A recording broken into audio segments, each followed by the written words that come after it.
Prepare-se para mergulhar nas páginas sagradas da Bíblia e testemunhar a épica saga de Sansão, um homem ungido com força sobre-humana cuja jornada de triunfo, tragédia e redenção ecoa através dos séculos. Vamos lá? Quem foi Sansão na Bíblia? Sansão foi um israelita da tribo de Dan e era filho de Manoá. Desde antes de seu nascimento, Sansão já havia sido dedicado por seus pais ao Senhor como um nazireu, voto que ele deveria seguir por toda a sua vida. Juízes 13:3-7. Sansão nasceu por volta de 1090 a.C., logo no início da opressão dos filisteus que durou 40 anos. Juízes 13:1. A mãe de Sansão era estéril, mas o texto bíblico nos informa que o anjo do Senhor apareceu e prometeu a seus pais que teriam um filho.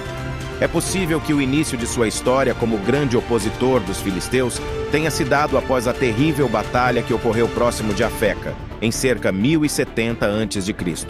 Na ocasião, os filisteus capturaram a Arca da Aliança, incendiaram Silo e milhares de israelitas perderam a vida. 1 Samuel 4:1-11. O povo de Israel ficou tão desmoralizado e se submeteu ao jugo filisteu de tal forma que em nenhum momento procurou arrependimento, nem mesmo orou ao Senhor pedindo livramento durante os 20 anos do ministério de Sansão. O perfil de Sansão.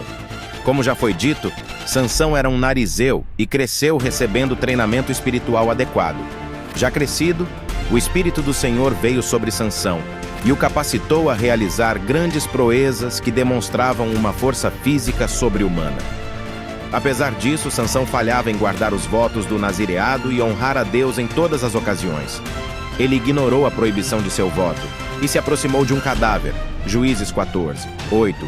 Tomou vinho quando ofereceu um banquete. Juízes 14:10. E praticou relações imorais com uma prostituta de Gaze e com Dalila. Sansão odiava os filisteus, sendo um grande opositor para aquele povo numa época em que os israelitas pareciam não se importar com a condição de submissão. A Bíblia diz que era o Espírito do Senhor que o incitava contra os filisteus. Os feitos de Sansão, dotado do Espírito do Senhor, demonstrava uma força sobrenatural e realizou grandes feitos. A narrativa dos feitos memoráveis de Sansão curiosamente concentra-se no envolvimento dele com 3 mulheres, conforme veremos a seguir. Sansão mata um leão e se casa. O primeiro episódio diz respeito a uma mulher filisteia de Tímina, a qual ele procurou como esposa. Na verdade, com o casamento, Sansão tinha o objetivo de procurar um motivo de discórdia com o povo dela, os filisteus. Foi em evento envolvendo esse casamento que ele matou um leão com as próprias mãos, e mais tarde encontrou um enxame de abelhas com mel dentro do corpo morto do leão. Ele tomou o mel com as mãos e foi comendo dele. Depois ele utilizou esse acontecimento como um enigma que contou aos convidados durante a festa de casamento, o que o levou a matar 30 filisteus de Asquelon para tomar-lhes as roupas e dar aos convidados de seu casamento. Sansão ateia fogo no campo dos filisteus usando raposas. Depois disso, a esposa de Sansão foi dada a um companheiro dele, e seu sogro o impediu de vê-la. Sansão então se vingou, capturando 300 raposas e amarrou tochas em suas caudas, e as soltou nos campos e pomares dos inimigos filisteus. Como retaliação, os filisteus queimaram sua esposa e seu sogro na fogueira, e Sansão se vingou disso, realizando uma grande matança, e depois se escondeu no cume da rocha de Etã. Juízes 15:3-8. Sansão mata 1000 filisteus com uma queixada de jumento. Os filisteus foram até Judá procurar por Sansão, e os israelitas, amedrontados com a presença dos filisteus, foram até Sansão com 3.000 homens para entregar-lhe aos filisteus. Sansão deixou que os homens de Judá o amarrassem com 2 cordas novas.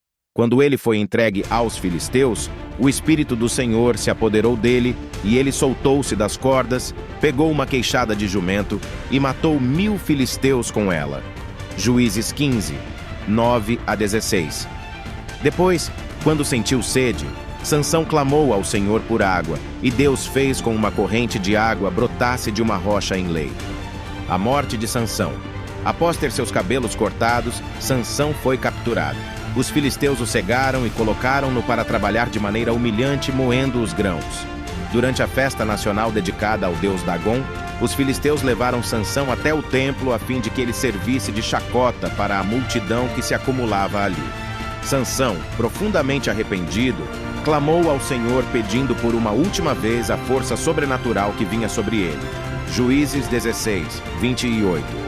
Então Sansão abraçou as duas colunas principais que sustentavam o telhado daquele lugar e as arrancou de suas bases, fazendo com que tudo desmoronasse, soterrando todos que estavam ali.